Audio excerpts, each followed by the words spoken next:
Hi friends, welcome to మన channel. Friends, ఈరోజు వీడియోలో చాలామందికి ఎయిర్టెల్ 5G అన్లిమిటెడ్ డేటా అనేది వర్క్ అయితే కావటం లేదు. సో ఫ్రెండ్స్, దానికి కారణాలు ఏంటి, ఇక ఆ ప్రాబ్లమ్ని ఎలా సాల్వ్ చేయాలో ఈ వీడియోలో మనం తెలుసుకుందాం. వీడియోని ఎక్కడ స్కిప్ చేయకుండా చూడండి. అలాగే ఫ్రెండ్స్, ఇటువంటి ఇన్ఫర్మేటివ్ వీడియోస్ అందరికంటే ముందుగా మీరు పొందాలి అనుకుంటే మన ఛానల్ని సబ్స్క్రైబ్ చేసి బెల్ ఐకాన్ని ఆల్ మీద ట్యాప్ చేయండి. అండ్ ఫ్రెండ్స్, ఈ వీడియోని మీ ఫ్రెండ్స్ అండ్ ఫ్యామిలీ అందరికీ కూడా షేర్ చేయండి. ఇక ఫ్రెండ్స్, మీ యొక్క ఎయిర్టెల్ 5G డేటా సరిగ్గా వర్క్ చేయకపోతే అది నెట్వర్క్ కవరేజ్, ప్లాన్ యాక్టివేషన్ లేదా డేటా షేరింగ్ పరిమితులు వంటి అనేక కారణాల వల్ల కావచ్చు.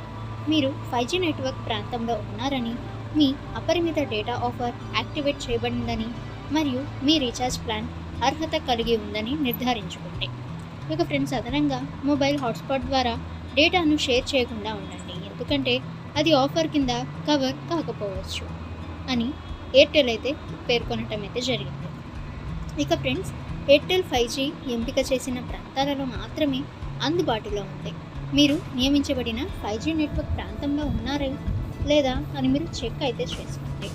అలాగే ఫ్రెండ్స్, మీ ఎయిర్టెల్ రీఛార్జ్ ప్యాక్ అపరిమిత 5G డేటా ఆఫర్కు అర్హత కలిగి ఉందా లేదో అని మీరు నిర్ధారించుకోవడం మంచిది.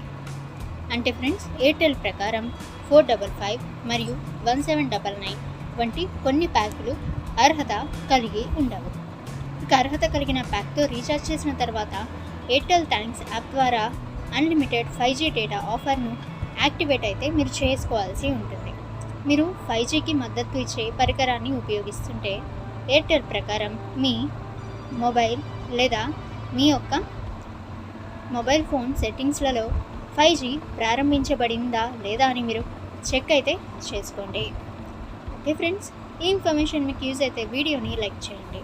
ఇటువంటి మరిన్ని ఇన్ఫర్మేటివ్ వీడియోస్ అందరికంటే ముందుగా మీరు పొందాలి అనుకుంటే మన ఛానల్ని సబ్స్క్రైబ్ చేసి బెల్ ఐకాన్ని ఆల్ మీద ట్యాప్ చేయండి. అండ్ ఫ్రెండ్స్, ఈ వీడియోని మీ ఫ్రెండ్స్ అండ్ ఫ్యామిలీ అందరికీ కూడా షేర్ చేయండి.